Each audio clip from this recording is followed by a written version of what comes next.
everybody. Yes, indeed. It is Wednesday. So grab your goat, grab a really big drink of whatever is your choosing, because it is time for the Witches Movie Coven.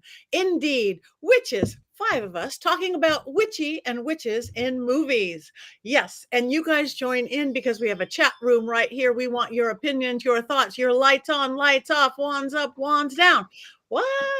My name is Patti Negri. I am one of your hosts. You might know me from The Witching Hour or from Ghost Adventures or from YouTube, but I am here with my goat. And let my cohorts introduce themselves. Jason. I'm Jason Mankey. I've written 9 books about witchcraft over the years, and I'm a huge lover of Macedonian film, so this movie was right up my alley tonight. Heather. Wait a minute, I gotta take a moment after that. Something I didn't know about you, Jason. Yeah. I am Heather Greene, and I'm an editor of witchy books. I'm also a author myself of Lights, Camera, Witchcraft, which I always forget to have out and available, but here it is, the definitive guide to witchcraft and witches in Hollywood film and television. I'm also a journalist covering religion and the occult. And I actually studied Eastern European film in film school. However, I had never seen this one until today. Thank you. Richard-Lael. I am Richard-Lael. Richard-Lael is one name, not two. If I were just Richard, I would be a... Anyway, with that, that is right. Richard-Lael is a one name. I am known as the gentleman psychic. I'm a psychic and a medium. I used to be a psychic and a small, but I gained so much weight. What else can I say? You can see me on all kinds of things, Ghost Adventures on the occasion, and I teach at University Magicus, and I decorate things. I also paint. I do stuff. Beautiful stuff indeed. And Courtney. That's me. I'm Courtney Buckley, ghost bait on Scared and Alone, Salem Witch, and I don't know if excited is the right. Oh, hey, that's me. I'm gonna be. I have a location. I have a thing to share with you guys later. I'm not. I don't know if I'm excited to talk about this movie tonight. I have a lot of thoughts. Speaking of this movie, thank you very much. This movie is called You'll Never Be Alone. You Won't Be Alone. You Won't Be Alone. Yes, it is. But I want to be alone personally, but not saying anything. Heather, it is probably not. No, I don't want to talk to Heather at all yet. Richard-Lael, do you have an unbiased synopsis of this lovely film? I do. So, You Are Not Alone has Michael Jackson half naked in a bunch of poses. Oh, that's right. You're Not Alone is not the right one. Oh, You're Not Alone is a 2022 horror film, which is horrible to watch. It's a family drama, horrible film. Oh, right. You Won't Be Alone is the film after watching that horrible, awful other film and music video. Okay, so You Won't Be Alone. It is a story about a Macedonian spirit. It takes place in the 19th century, not in Arizona. It does not take place in Arizona in the 21st century. It, in fact, takes place in Macedonia in the 19th century. And You Won't Be Alone has an ancient witch who has kidnapped a child and used her witch spit to turn this young girl, into a witch herself. And so the witch goes through and she sort of experiences life. She has been sheltered for 16 years as her mother was trying to prevent her from being taken by the witch.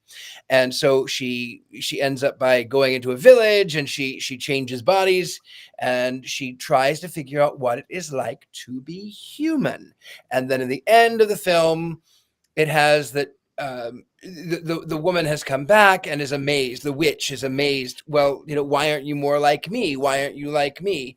And she's tried to kill her. Oh, she's killed the woman's husband, who now was fine with her being a witch, and has come after the baby. But she says, "Don't kill my baby."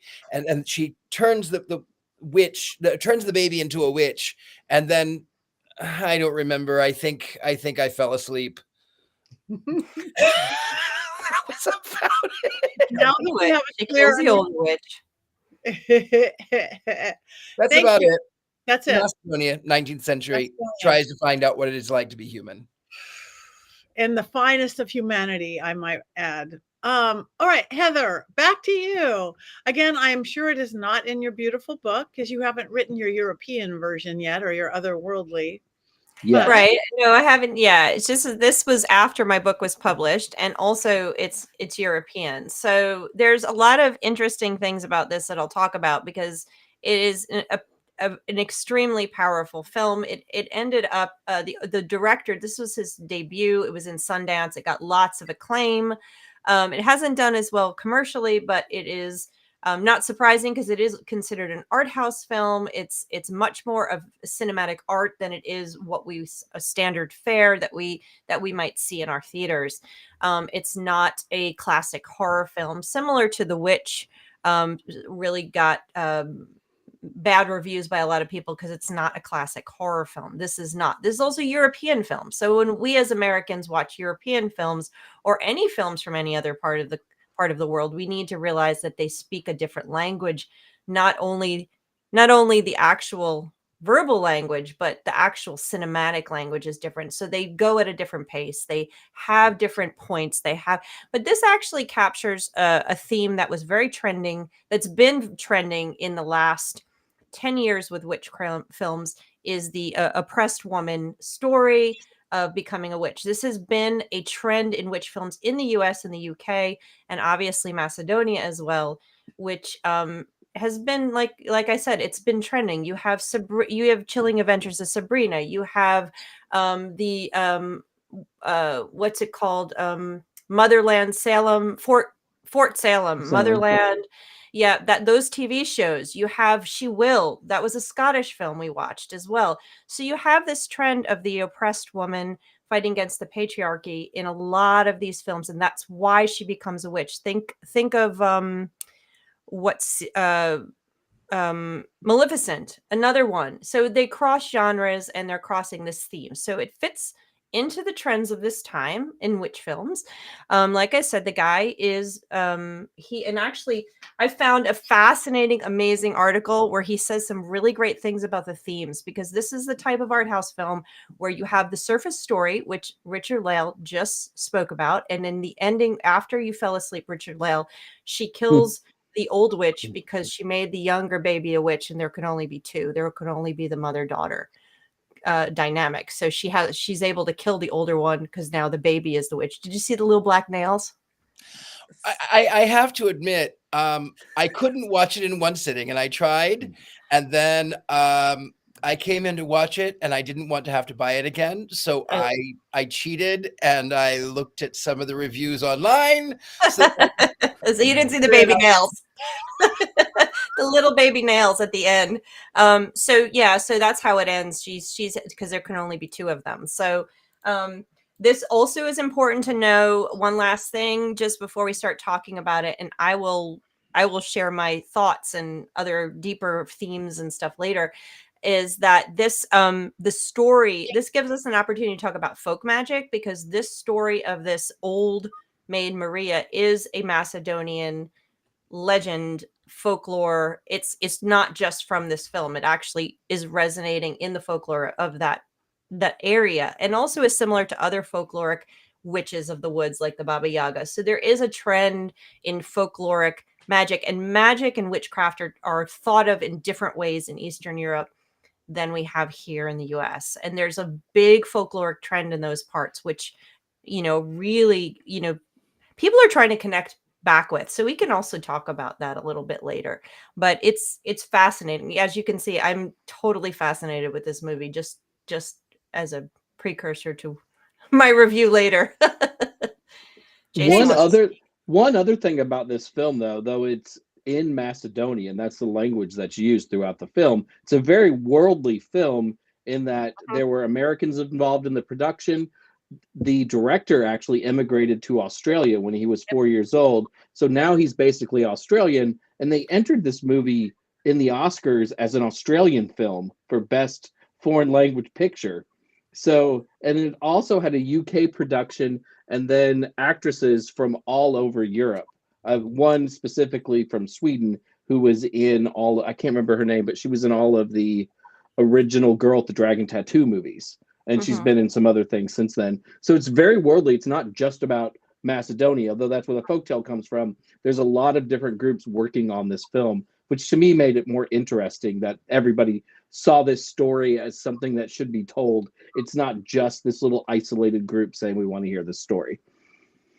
No, and he writes and he says that he was actually, when he was researching, he wanted to make something from his heritage, something from his origins, from the Macedonian region, from that area.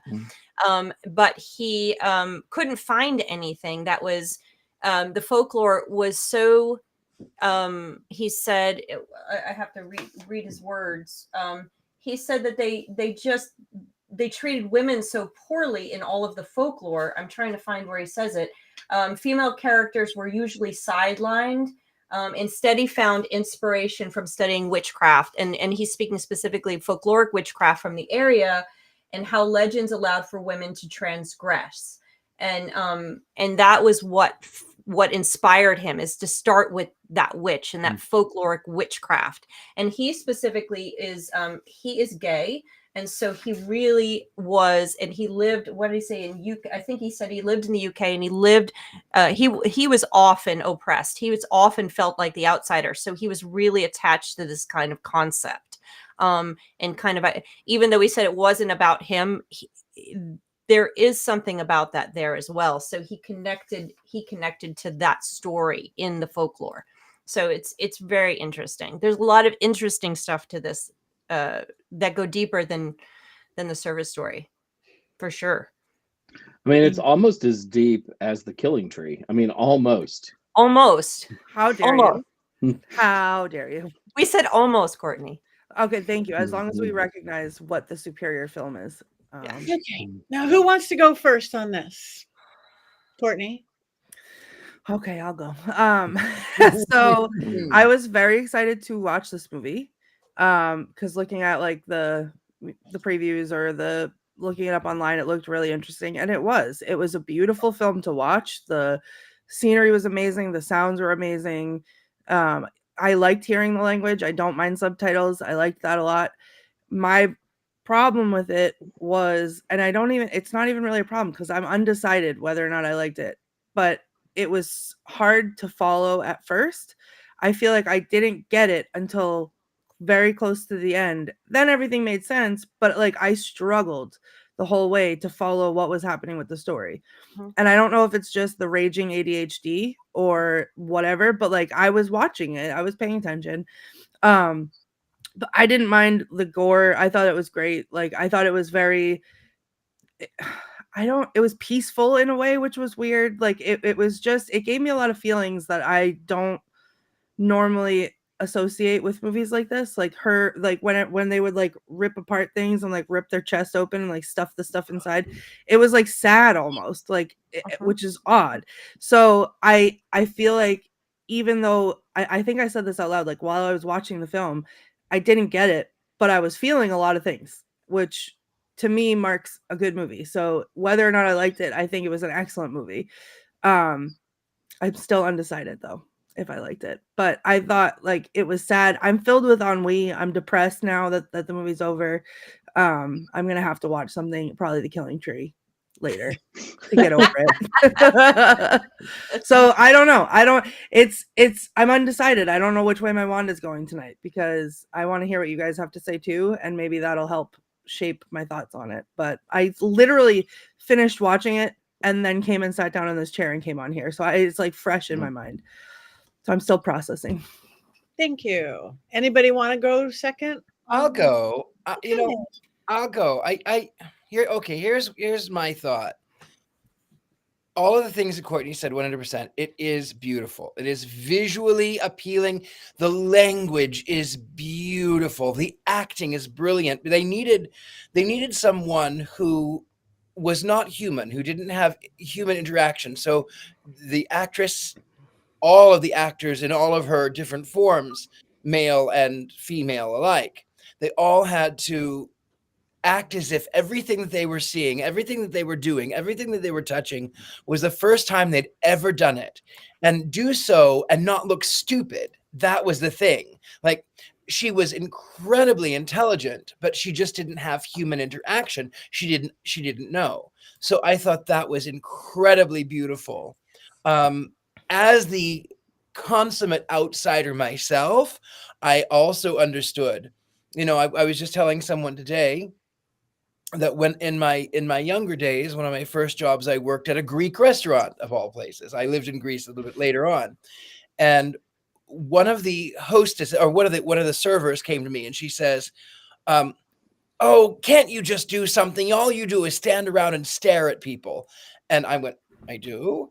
And honestly, it was because I had not been in that environment. I was trying to figure out people and figure out what made them tick and what made them human. So on that, they absolutely nailed it. It was beautifully filmed. There were a few shots that when she was sort of when she was first out of the cave and the camera is spinning around, I got a little nauseous. But it was slow. It was slower paced than what one would be slow, what one would expect. But visually, it was beautiful. I could understand the story. I just felt like it was. I tried to watch it 3 times, and I didn't want to have to pay for it again. Otherwise, I would have finished it. But it's beautiful visually. It's beautiful, and also I don't know which way my wand will go. Ooh. All right, I will go because my little head popped into the thing. Yes, it was beautiful. Yes, it was different. But I hated it. It was no Time Bandits. It was no Time Bandits. Yes, that's entertainment. Time Bandits. Whether you liked it or laughed or silly or boots on a tree, it's entertainment. This.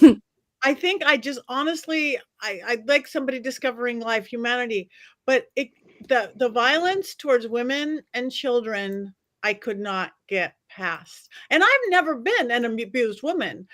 It must be deep in my DNA, probably many past lives, but in my womanhood of the world, what I'm attracting, I didn't know why I had to be entertained, even though I know that's oversimplification, by such ugly violence towards women and children. It just hurt me to the core so much that I couldn't get past the everything. And I admit that it was interesting about it. It's like, why we know humanity is not what it could be and should be and is supposed to be, but why do we have to put this on the screen?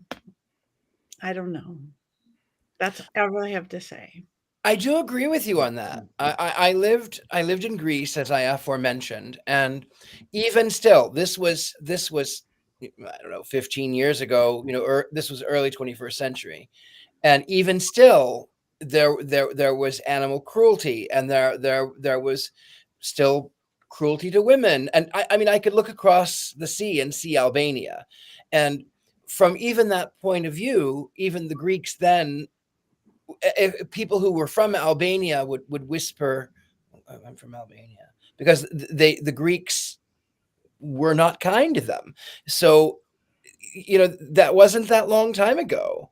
It is part of the culture of that part of the world. It's not a pretty part of the world. I mean, that aspect is not pretty.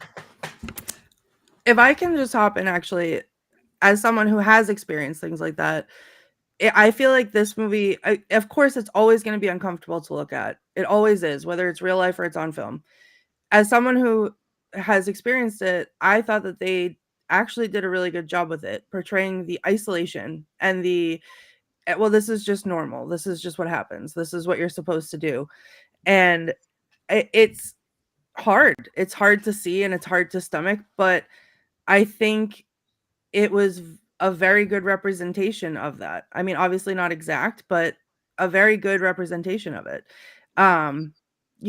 no, I don't think that this is a movie that anybody watches to be entertained, at least not me. But like, I think for what the subject matter was, they didn't glorify it. They didn't. It didn't feel glorified to me. It felt real, and sometimes we have to feel something about it. Like, we have to watch it, which is, I think they did a really good job giving that to us.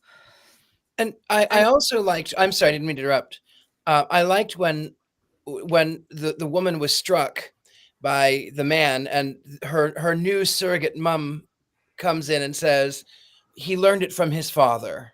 Yep. And she's doing this internal dialogue of, oh, okay, so a woman's place is it's water and it's food and it's quiet when the man is here. And I think that's the point. And I agree with Courtney. I think that that's the point of the movie. It's shoving something very uncomfortable. And why do we have to watch this? I would argue that 90% or 95% of our films that we watch have this level or worse. And even if we look at films, from other decades, the violence against women is not even there because of a message about it. It's there because it's the way our society is. And that is pretty much what this film, it's not an entertaining film. It's not meant for entertainment anyway. I turn to Mean Girls the musical for stuff like that, But this film for me was extremely powerful. It was beautiful. It was well acted, just like whoever was, I think Richard-Lael was talking about the acting. To see those actors translate that exact type of movements, even from the various actors doing that you were talking about, was brilliant. The acting was brilliant. I don't know if this was originally filmed in film. It was film or digital originally, but if this was filmed using actual film, I would love to see it on the big screen with actual film, not digital, because it was absolutely gorgeous and the use of the framing was phenomenal. And now I'm sounding totally like a film nerd at this point, but it was art after art after art, and the story, it was slow, but then again, this is an art house film and it's foreign, so it's going to move slower than we're used to. But I was enwrapped by the message. It was visceral for me. There was points where I was like, yes, as a woman, I was feeling her, like the getting caught between this freedom that you could have through witchcraft, which is essentially what we're talking about. This idea that this girl was trapped to save her, sort of like Rapunzel, and then launched out into the world and free. And the witch kept saying, you're free this way. You can be free. But there's a horror to being freedom. There's a horror to that freedom as well. There's a cost to that freedom. But then you can go ahead and be trapped. And she kept being trapped again. But there's a horror to that trapped. And the woman in this world is caught between all of that. And if she becomes free, then she's caught also in potentially being burned. So there's this conundrum, there's this place about womanhood in this modern patriarchy. And what is beautiful is he even hit on this idea that it's the patriarchy and not a man-hating thing, because he shows that the one boy that she falls in love with is also an outsider. Like, he is not. So it's not so it's the patriarchy, it's the structures. So this was so powerful to me that I was just like, I'm going to be thinking about this movie for weeks and coming up with more stuff, because it is just, and the fact, I'm rambling now. The fact that a man did this movie, that actually a man made this movie, was phenomenal. Now, it says something that he was also an outsider, being gay. And actually, he said, talking about gender, I love this quote. He said, I have to read this, and then I'm going to let somebody else talk. But he says that because he was an outsider, he knew that if he had been a witch, he would have been burned at the stake for sure. And he says, I'm not sure which gender they would think I am, but either way, they would have called me a witch. So he has a deep sense of being an outsider. So I think that is what made him be able to make this film, not in the linear way, and to tell this story like folklore, and to capture the pain and agony and the rock in a hard place that women are women are stuck in, and the pain and all of that blood. Oh, this was just freaking phenomenal. Sorry. I'm done. Wow. Well, thank you for joining the Witches Movie Coven tonight. We are done with tonight's show. Jason. I'm more like Courtney and Richard-Lael, that I've just mixed feelings about this movie. It does move really slow, and it needed to be trimmed by about 20 minutes. But once you get to the last 40 minutes, there's a power there. When you see Old Maid Maria's story going on, like, I was just captivated, and it was heartbreaking. It was painful to watch. There's a lot in this film that is just disturbing to watch, and that'll be in my movie minute, I think. But it's so different than anything I think we've done on this show. I think the pace, the art houseness of it makes it really unique in all of the films that we've watched. It is well acted. It's beautiful. There were times, though, when I'm watching the film and I didn't understand what was happening, and I would have to sort of rewind it, for lack of a better term, and go back. Like when somebody died, it was such a, like, I scratched you and now you're dead sort of thing. And it was hard for me to follow, so I needed to, like, watch it 2 or 3 times to see what was going on. There's not a lot of dialogue in this film either. If you're somebody who doesn't like subtitles, don't worry. There aren't a lot of subtitles, because I think there's about 80 lines throughout the whole film. The subtitles, the speaking is very sporadic throughout the movie. It's just, you have to, like, kind of immerse yourself and not look at anything else.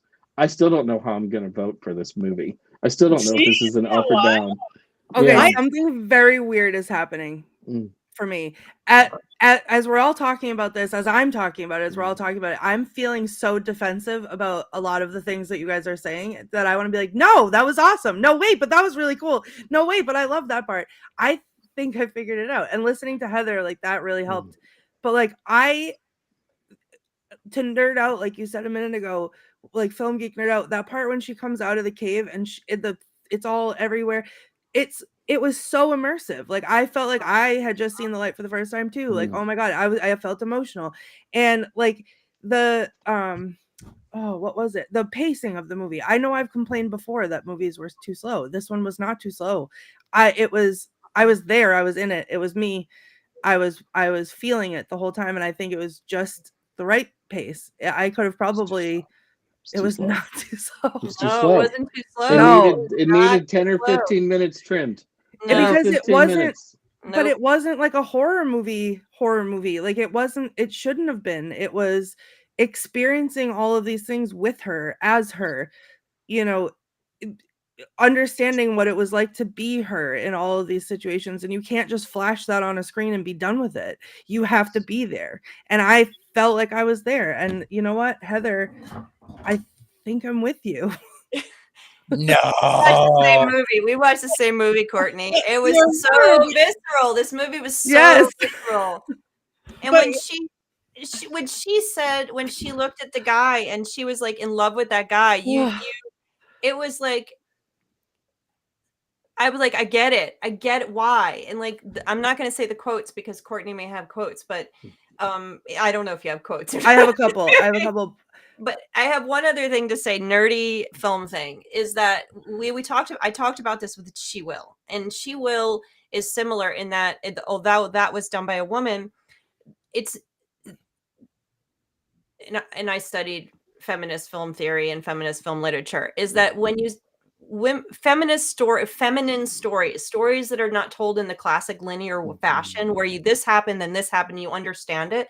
That's the traditional way. This movie did it a little bit more than She Will. If you remember, She Will was a circular puzzle putting together situation.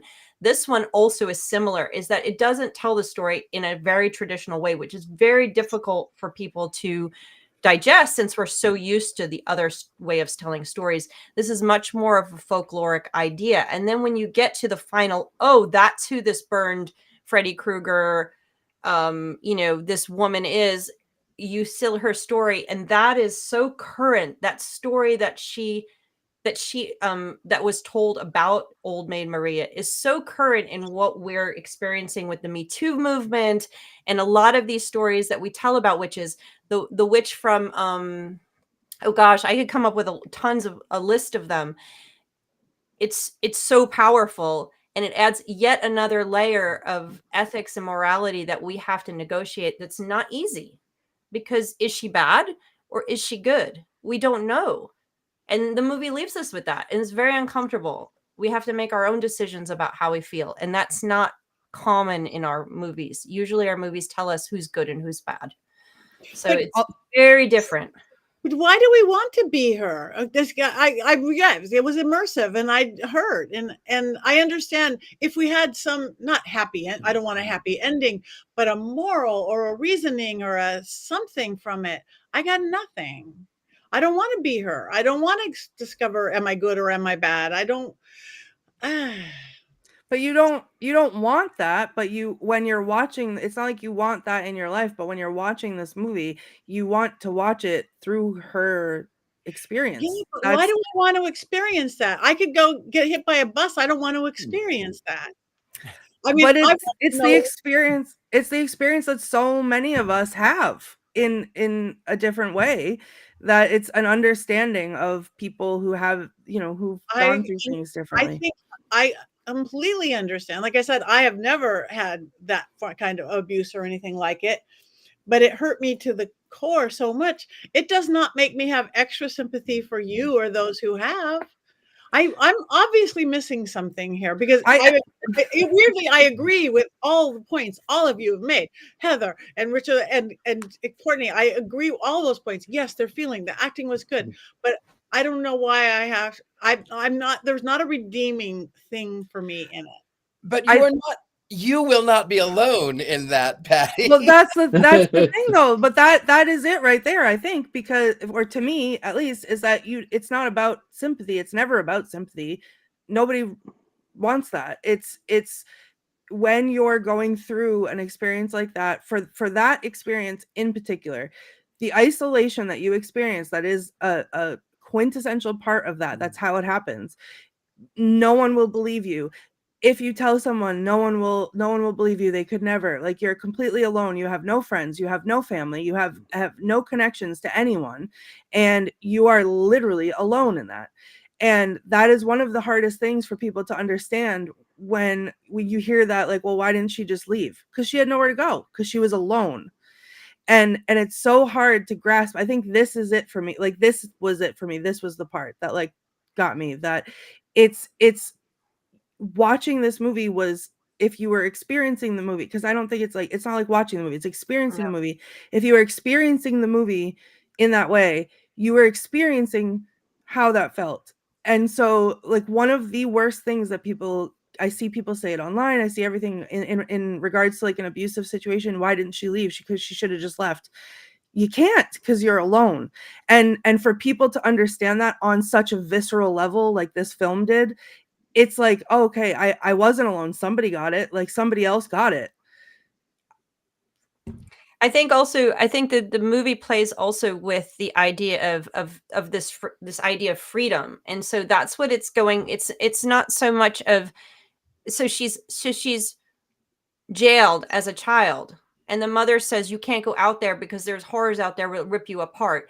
Then when she goes out, initially it's like, wow, this world is beautiful. And then she's free. So the witch frees her. The witch gives her this freedom, but then there's a restriction to that. Obviously, she has the witch spit, and she has to do, she becomes a witch with the nails. So there's a freedom to it that she has. And the witch keeps saying, now you're free from all of those constraints. But she then wants to see what society is. So she goes back in, and first she learns as a young girl, the constraints of being the young wife because of the patriarchy. Then she gives that up, and she goes into becomes a dog. And then she tries that on. Then she tries being a man, and she realizes there's restrictions and restraints with that world as well. And then she gives that up, and then she becomes the young girl, where she finds freedom and happiness again, but then eventually restriction. So it's this back and forth of, where can I find the freedom? And then also, if I do transgress, and if I do cross over, and they know I will be burned and that will be the end of it, and it's the greatest horror. So this is sort of this idea of playing with society and playing with your freedom and your identity, and what freedoms can I have. And the witch, being the witch, is the most free. And the woman at the end, she says, Maria says, you gave it, pretty much you gave it all up. You want to be this is what you want. You're not free. And she says, yeah, this is what I want. So it's just an interesting play. The horror is part of it. Blood is part of being a woman. I think that was the part of the message on that. But I think it's a play with identity, with freedom, and where we want to be, and what we're willing to put up with. Give up. I'm sorry, I didn't mean to interrupt. No, go ahead. I also think too, with the construct, it shows clearly Maria and the girl, they were from a little bit of a different time, but they were from around the same time. A little bit of different, couple hundred years. But when she was revealed, when Maria was revealed, they burned her. They tortured her. All she wanted was to be loved. All she wanted was a husband. All she wanted was a child. And then because she didn't get it, she saw something of herself in this little girl, in this baby. And so she was frustrated and angry with the fact that, why aren't you like me? I feel so alone. I'm so alone. I thought you were going to understand me, and you're not. You don't understand me. Right. And so, it can take, I think that when horrible things happen, there are two paths that one can go on. For instance, my own mother, my late mother, was SA'd by her stepfather from the time she was 3 until she ran away from home when she was 16. That kind of abuse leaves a scar on a person. But my mother said, I will not let that happen to another child. I will not let that happen. I will make it a beautiful world. But I've seen other people who have gone through as bad or worse situations, and they sort of become a mirror to that, and they perpetuate that ugliness and that evil and that hurt, that continual pain. And I think that Maria was showing a very humanistic quality in the fact that she was this monster, but she really was feeling very much alone and wanted to be understood, which I think is really the most human thing that one could achieve, is to be understood and to be seen. Yeah. I think too, just really quick, that constant, like that struggle to like break the cycle, that visceral need to like do something different and break it, and then continuing to get caught in the same cycle no matter what you did. That scene at the end, towards the end, when she finally falls in love and she has everything she thinks that she wants, and then they're saying to her like, oh, where's your husband? And she comes outside and his body's there, and she's screaming on the ground, and the old witch is walking. It's just like the back of her walking into the woods, and what happened. And it's like, that was like, oh my God, like that, my heart hurts thinking about it. Like, it's just having that taken from you like that. Like, it's so much. I think the title of this movie is important. You Won't Be Alone. So the little girl Navina does not want to be alone and rejects the idea. But even Old Maid Maria is looking for somebody to be with, as to not be alone. But her idea is that it's just going to be the two of us running through the woods, eating bunnies or whatever else. And that's not good enough for the other one. I think it's about finding family. It's about finding community. It's about finding a place. And I think that title is very specific and plays into sort of the end game of the entire film. Right.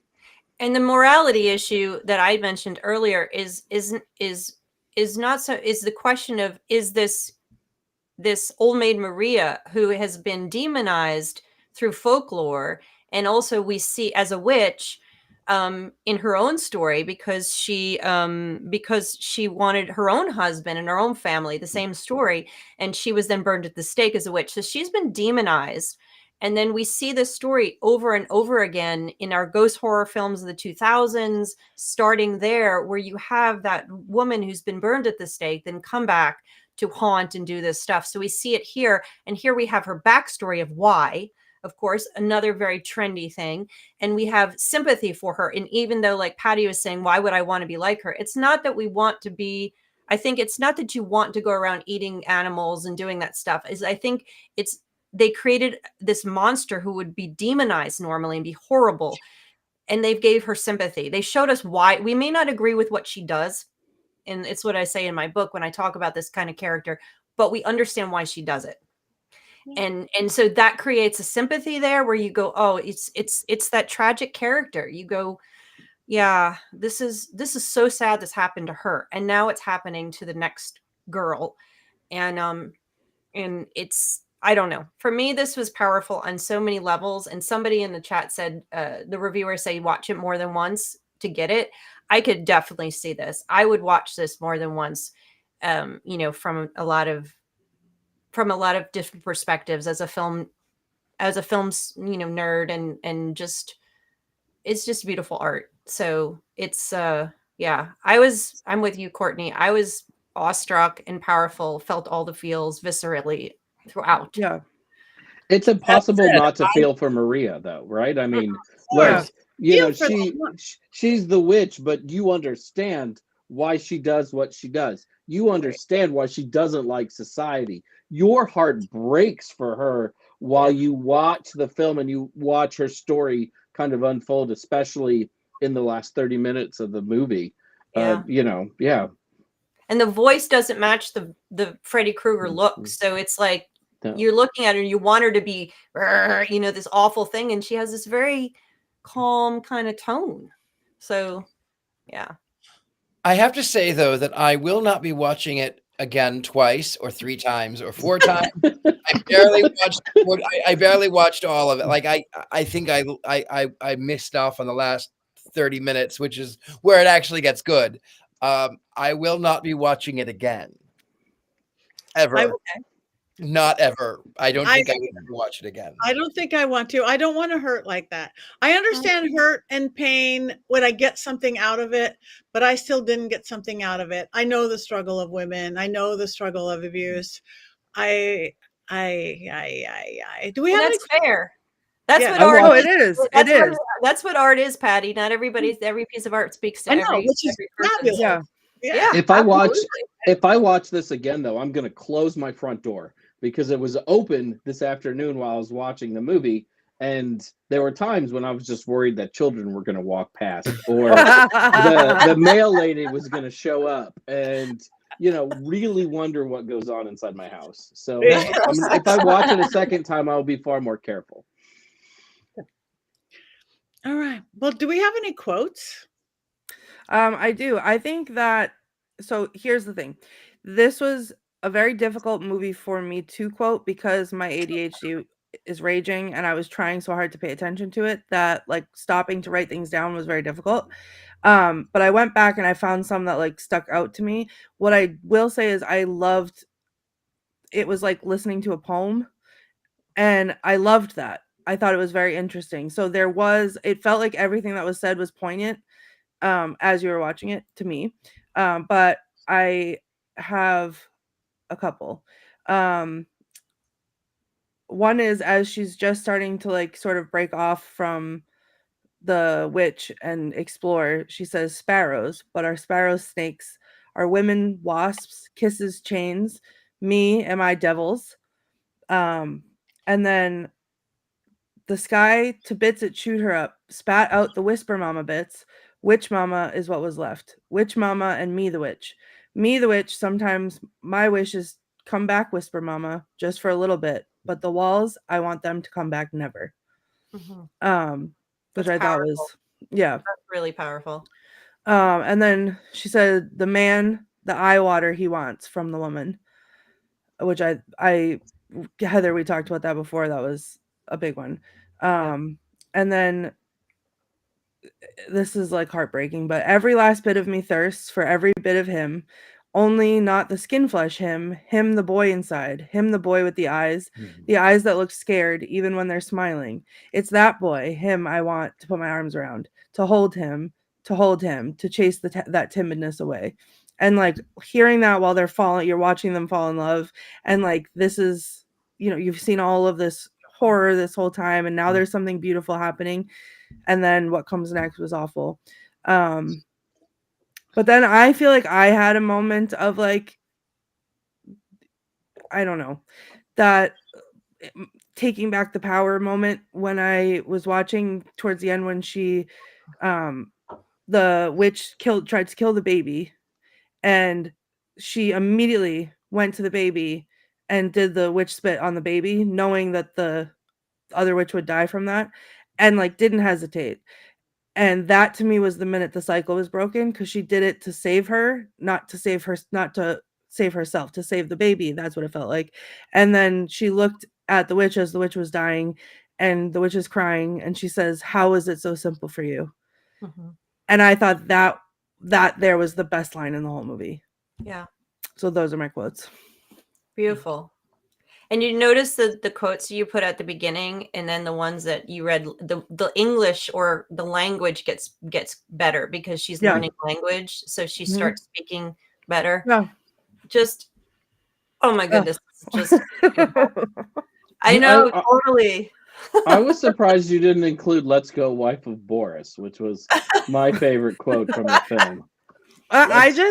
There was a lot of like ones that made me giggle, but it didn't. Those weren't the ones that stuck with me. I think a lot of this was so beautiful that these are the ones. And like the "how is it so simple for you?" I thought, like, I literally thought it was pass out. Like that was just because that's it. You did it. And that's the happy ending to me. Yeah. Broke it. Okay. Jason, do we have a main movie moment on this? So before I do this, I have to ask, who was the one who selected this movie? This was one that I wanted to watch that came out after my movie, so I guess technically it was my selection. Okay, good, because that's what I wrote in my thing. So I just wanted to make sure that I had it right. So before I begin this, if you're watching like the first half of the movie, the little girl is taken by the witch, and the witch is trying to teach her how to be a witch. So while I was watching that bit, all I could think of was, tonight on Skills, my adopted witch mother taught me. First up, skincare. Hail the witch mother for her skincare regimen. Do you want your skin to look like someone ripped off all the skin off your body, leaving nothing but muscle?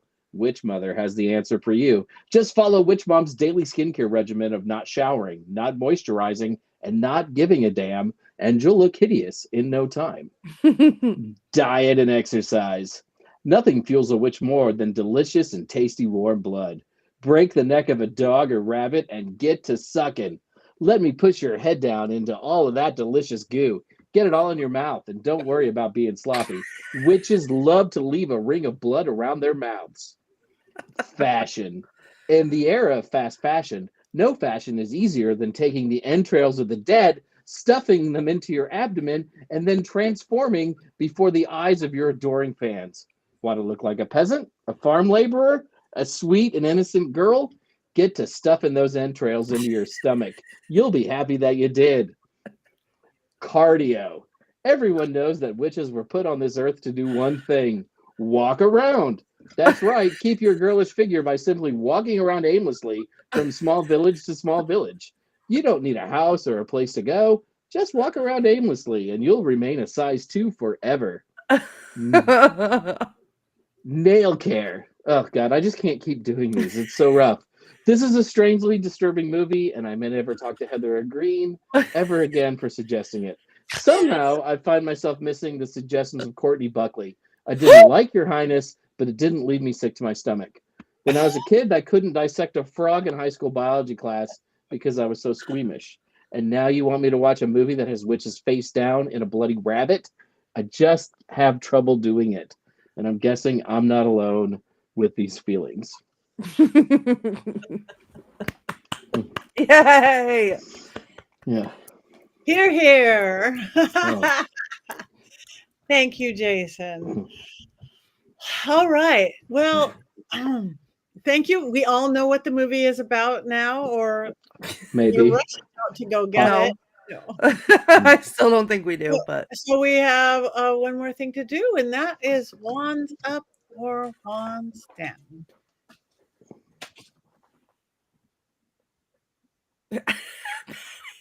Claws. Patty's face is my favorite thing that's ever happened on this entire show. This like Okay, we got up, up, up, down, neutral. We got on the room. We got up and horns up. We got wands down, wands down, wands down. Yay. Good night all. Good night. Again, beautifully made movie. I didn't think needed to be made. It's so hard. I think to like this, you have to be in the mood for it. You have to be ready for it. Like if you've eaten some gummies or had a bottle of wine, this is not the time to watch this film. Mm-mm. I love how like just strong Patty's opinions have been the last 2 weeks. Last one was none of your opinions matter. This is the best movie I've ever watched. And this one is none of you have taste. This is terrible. It should never have been made. My favorite. What's going on over there? I love this. Did you guys hold on to Black Phillip tightly, watching all those people being destroyed and interested? Oh, no. He wasn't even there. No, he was in the other room. Cover those eyes. No. That was fun, and that's what we do. We love to disagree. We agree to disagree, and it's never ever personal. Even if they're all Sometimes it is. Well, this one got a little close. Courtney hexes people if they don't like her movies. What are you all talking about? I would never hex Patty, only you, because Patty has an opinion and you just talk mean to me. Patty is allowed to have an opinion. Jason just needs to turn his light off. all right. It doesn't work as much now because it's bright outside. It's really sad this time of year. So what are we doing next week? Little Witches, 1996. Okay. It's a teen horror film, a la The Craft. Nice. Okay. No entrails. I know there's naked bodies, but I don't know if there's entrails. I love think so. naked bodies. I love the naked bodies in this. Naked bodies are beautiful. I get the art of a naked body. Just leave There's it at devils. There's devil conjuring in Little Witches. But it's Canadian, so everyone's very polite the whole way through. Yeah, I apologize. Sorry. Grace Eaton-y.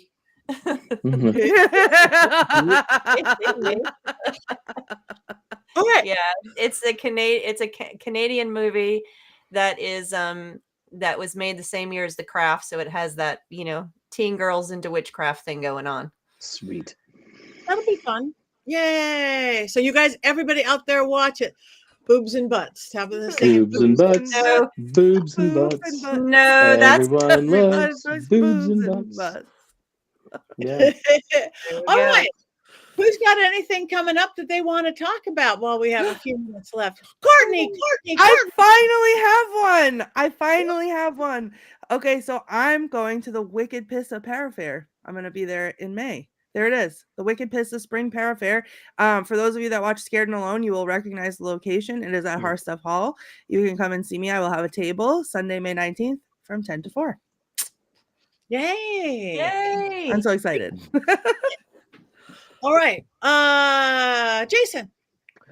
Tomorrow morning, I'm going to Tennessee for the Pagan Unity Festival, where I will be through Sunday.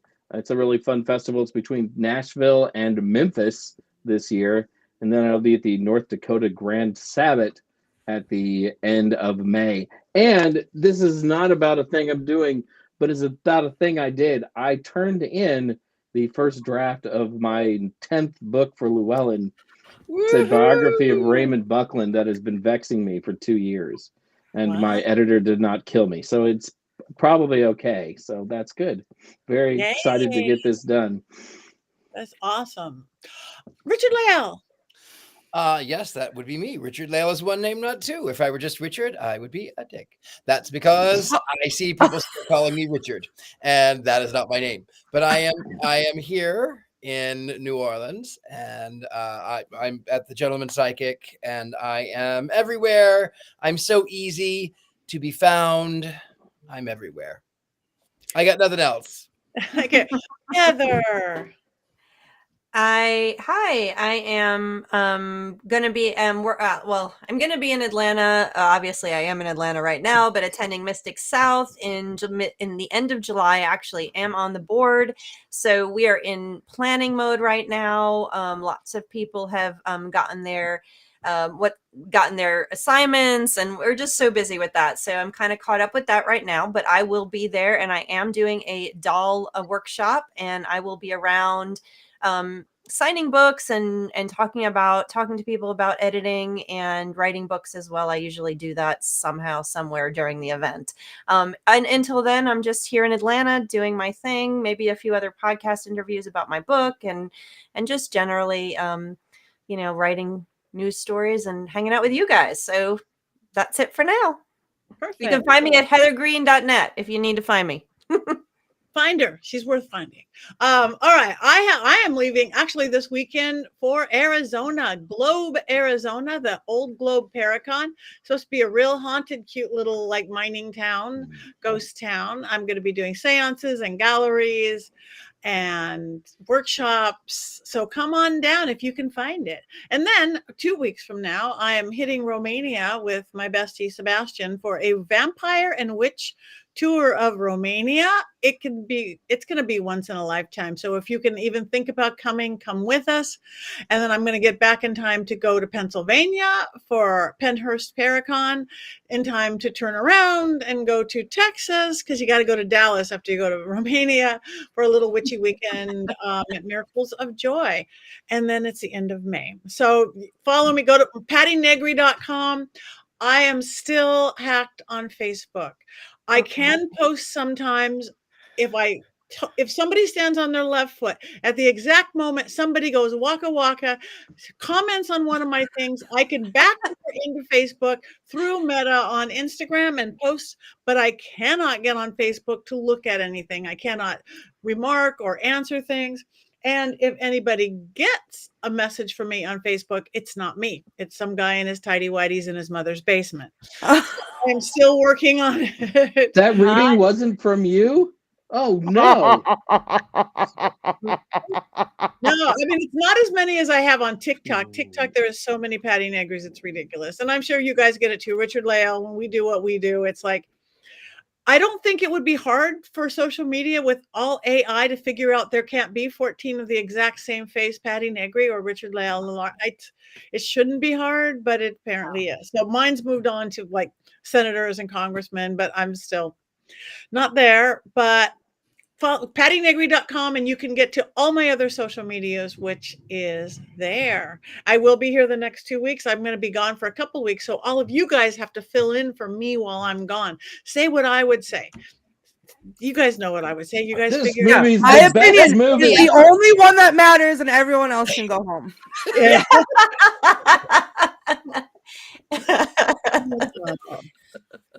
That's All a right. new thing. That's a new- One of us will take a strong stand every week. strong stand Yeah. every week. Yeah, take a strong stand. All right. Do we have anything else to talk about? We never end early, and we don't want to cackle for 2 minutes. What can we do instead of cackle? Nothing. No, We don't know. I think Silent. next week we're going to have to do a spell to get your Facebook back with everybody in the chat and, all of us together. We're going to have to work on that. Okay, I love that. We should do a spell. If we as a coven can come up with an anti-hacking spell, we'll be the most famous witches in the world, whether we like our movies or not. That's true. We'll be the little witches during an anti-hacking spell next week. How's Yes, that? I love it. All right. And on that note, we are down. So are we doing silent or are we doing cackle? or a silent Cackle. Let's cackle. We need to cackle. But we have to cackle in Macedonian. Okay. Okay. All right. 1, 2, 3.